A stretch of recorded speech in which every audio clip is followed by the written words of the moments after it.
Hello बच्चों, सुप्रभात सभी को। हम पढ़ रहे हैं हिंदी व्याकरण में शब्द विचार। आज जो हमारा लेसन होगा वो पाठ 3 यानी कि शब्द विचार। 2 लेसन हम कर चुके हैं, भाषा और व्याकरण वाला और वर्ण विचार।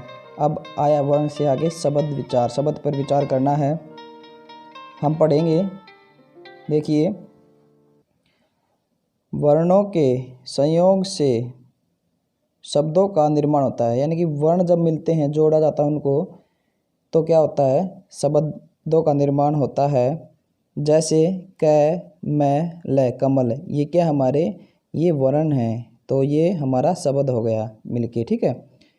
परंतु यदि वर्णों का क्रम उचित न हो तो ऐसे संयोग से शब्द का निर्माण नहीं होता। जैसे मैं, क, ल, मकल, तो ये अगर वर्ण सही नहीं होंगे, ये वाले सही नहीं होंगे, तो हमारा जो शब्द बनेगा वो गलत बनेगा, तो ये कोई शब्द नहीं है, ठीक है। अतः स्पष्ट है कि शब्द के निर्माण के लिए वर्णों का उचित क्रम में होना भी आवश्यक है। अतः हम कह सकते हैं कि वर्णों का वह समूह जिसका सार्थक अर्थ निकलता हो शब्द कहलाता है। यानी कि वर्णों का वह समूह, ठीक है, जिस प्रकार से ये सही समूह है और जिसका सार्थक अर्थ निकलता हो, सार्थक अर्थ निकलता हो, यानी कि कोई ना कोई अर्थ सही निकले, ठीक है, वो क्या कहलाता है, शब्द कहलाता है, ठीक है। शब्दों के भेद उत्पत्ति के आधार पर, रचना के आधार पर, प्रयोग के आधार पर, अर्थ के आधार पर। अब है नंबर 1, उत्पत्ति के आधार पर। हिंदी भाषा में उत्पत्ति के आधार पर शब्दों को 5 भागों में बांटा गया है। उत्पत्ति के आधार पर 5 भाग हैं। नंबर 1, तत्सम, तद्भव, देशज, विदेशज और संकर, ठीक है, इस प्रकार से। फिर है हमारा तत्सम शब्द किसे कहते हैं, ठीक है। तत्सम हिंदी भाषा के जो शब्द सीधे संस्कृत भाषा से लिए गए हैं उन्हें तत्सम शब्द कहते हैं। समझ में आया? यानी कि हिंदी भाषा में जो शब्द सीधे संस्कृत से ले लिए जाते हैं, उनमें कोई परिवर्तन नहीं किया जाता, उन्हें हम तत्सम शब्द कहते हैं, ठीक है। जैसे नेत्र, सूर्य, पुत्र, जल, पुष्प, लता, मस्तक, चंद्रमा आदि, ठीक है। नंबर 2 है तद्भव शब्द। वे शब्द जिनका रूप संस्कृत के ज्ञान एवं अभ्यास के अभाव में बिगड़ गया है। क्या है कि बिगड़ गया है, यानी कि परिवर्तन करके उन्हें तद्भव शब्द, वे तद्भव शब्द कहलाते हैं। जैसे पत्ता को पत्रक से, ठीक है, पत्रक से धरती, धरा ये संस्कृत के शब्द हैं। पत्रक तो हिंदी में जब परिवर्तन किया गया, तो ये हिंदी में जब भाषा में प्रयोग किया गया इनका, तो ये बदल गए हैं, ठीक है। तद्भव को तो बदला जाता है और तत्सम को संस्कृत भाषा से ज्यों का त्यों ले लिया जाता है, ठीक है। इस प्रकार से होगा ये, ठीक है। आगे है देशज शब्द। देशज वे शब्द हैं जो न तो संस्कृत से आए हैं और न ही तद्भव हैं, वरन आवश्यकता अनुसार हिंदी भाषा के क्षेत्र में जन्मे हैं। जैसे लड़का, पेड़, पगड़ी, गाड़ी, लड़की आदि। देशज शब्द देश से जो शब्द है, ठीक है। फिर विदेशज शब्द। हिंदी भाषा में जो शब्द विदेशी भाषा से आए हैं उन्हें विदेशज शब्द कहते हैं। जैसे कार, स्टेशन, रेल, तोप, टिकट आदि। ये क्या है, ये दूसरी भाषाओं से आए हैं, ठीक है, विदेशी, ठीक है, विदेश से आए हैं। जैसे कार इंग्लिश का, स्टेशन इंग्लिश का है, ठीक है। इस प्रकार से ये अंग्रेजी भाषा से आए हैं।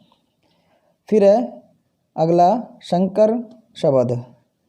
2 भाषाओं के मेल से बनने वाले शब्द संकर शब्द कहलाते हैं, 2 भाषाओं से, ठीक है। जैसे हवा क्या है, हिंदी का शब्द है प्लस दार, ये फारसी का शब्द है, तो हवादार क्या बना, हवादार। ये संकर शब्द दो भाषाओं के मेल से बनने वाले शब्द है, ठीक है। तो हिंदी भाषा से और फारसी भाषा से, तो हवादार क्या हो गया हमारा, ये संकर शब्द है, और ये हमारा हिंदी हवा और प्लस दार फारसी, ठीक है, दो से मिलके बना है, दो भाषाओं के मेल से। फिर है जन्म, संस्कृत प्लस दिन, हिंदी का जन्मदिन, ठीक है। ये जन्म तो संस्कृत से और हिंदी का जो शब्द है वो दिन, जन्मदिन। रेलगाड़ी, रेल है वो अंग्रेजी का, गाड़ी है वो हिंदी का, तो ये रेलगाड़ी, ये संकर शब्द हैं। नंबर 2 रचना के आधार पर, ठीक है। रचना के आधार पर शब्दों के 3 भेद होते हैं, रूढ़, यौगिक, योग रूढ़, ठीक है। रचना के आधार पर रूढ़ वे शब्द जो शुरू से एक ही अर्थ के लिए प्रयोग होते चले आ रहे हैं तथा उनके टुकड़े करने पर कोई अर्थ नहीं निकलता है, रूढ़ शब्द कहलाते हैं। जैसे कमल, जल, पैसा, पहाड़, लड़का, बेटा आदि। कमल के टुकड़े करेंगे हम, कोई अर्थ नहीं निकलेगा। जल के टुकड़े करेंगे, कोई अर्थ नहीं निकलेगा, ठीक है। तो ये कौन से शब्द होंगे, रूढ़ शब्द।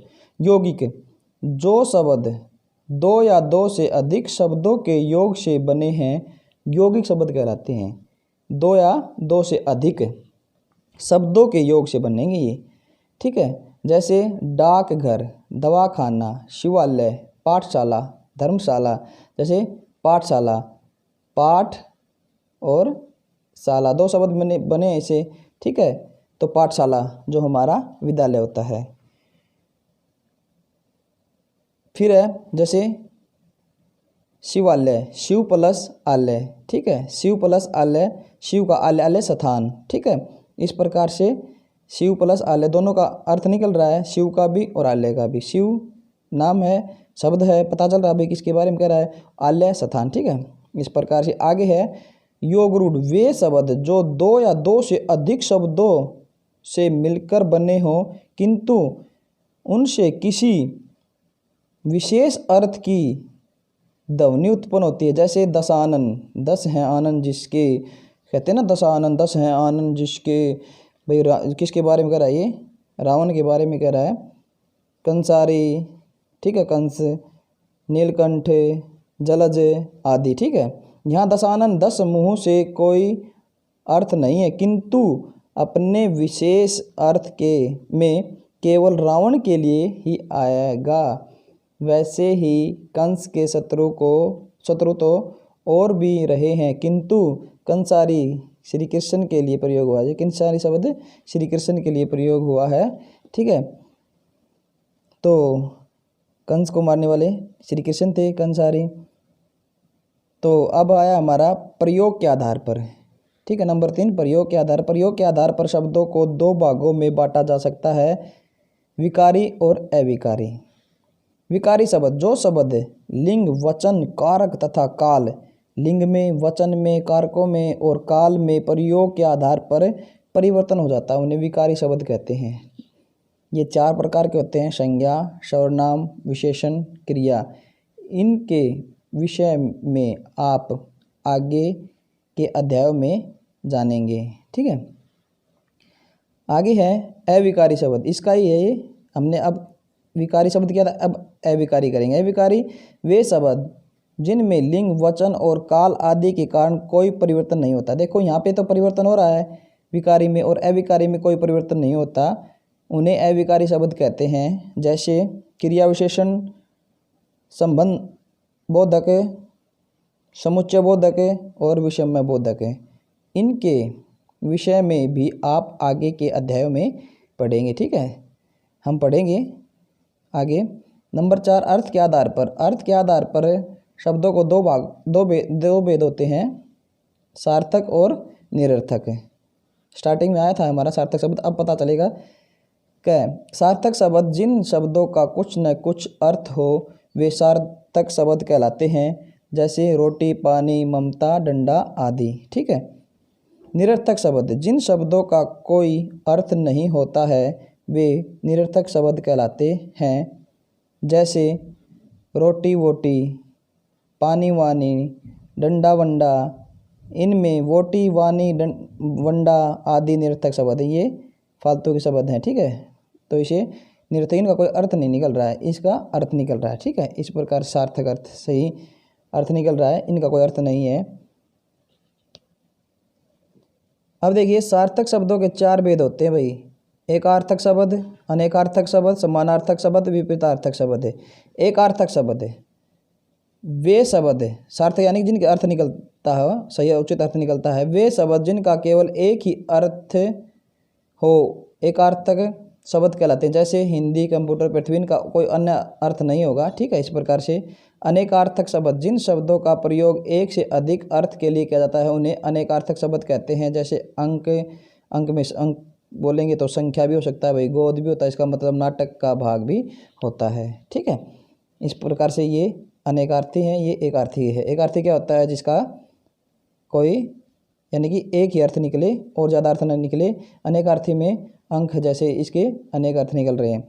समानार्थक शब्द, पर्यायवाची जिसको बोलते हैं। समानार्थक शब्द का अर्थ है समान अर्थ वाला, अर्थात वे शब्द जो किसी समान अर्थ का बोध कराते हैं, जैसे कमल, पंकज, जलज, राजीव आदि समानार्थी शब्द। ठीक है, पर्यायवाची। कमल को हम पंकज भी कह सकते हैं, पंकज को हम कमल भी कह सकते हैं, जलज, राजीव, इस प्रकार से ये जो हमारे हैं ये पर्यायवाची शब्द हैं। विपरीतार्थक शब्द है। विपरीतार्थक का अर्थ है यानी कि उल्टा, विपरीत अर्थ होना, विपरीत अर्थ वाले यानी कि उल्टे।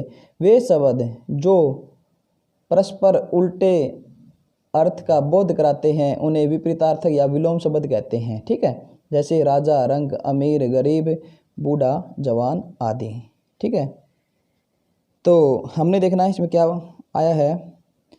वर्णों का वह, हमने सीखा में देखना, वर्णों का वह समूह जिसका सार्थक अर्थ निकलता हो शब्द कहलाता है। सही बात है भाई। ठीक है, उत्पत्ति के आधार पर शब्द 5 प्रकार के हैं, तत्सम, तद्भव, देशज, विदेशज और संकर। फिर रचना के आधार पर शब्द 3 प्रकार के होते हैं। ठीक है, रूढ़ शब्द, यौगिक शब्द, योग रूढ़ शब्द। अर्थ के आधार पर शब्द 2 प्रकार के होते हैं, सार्थक और निरर्थक। सार्थक शब्द 4 प्रकार के होते हैं, एकार्थक, अनेकार्थक और समानार्थक शब्द और विपरीतार्थक। एकार्थक, अनेकार्थक, समानार्थक और विपरीतार्थक, जो हमने ऊपर भी पढ़ लिए हैं। ठीक है, तो आपको यहाँ तक ये रीड करना है, शब्द विचार, शब्द पर विचार जो हमने कर लिया है। उम्मीद करता हूँ कि आपको अच्छे से समझ में भी आ गया होगा। धन्यवाद।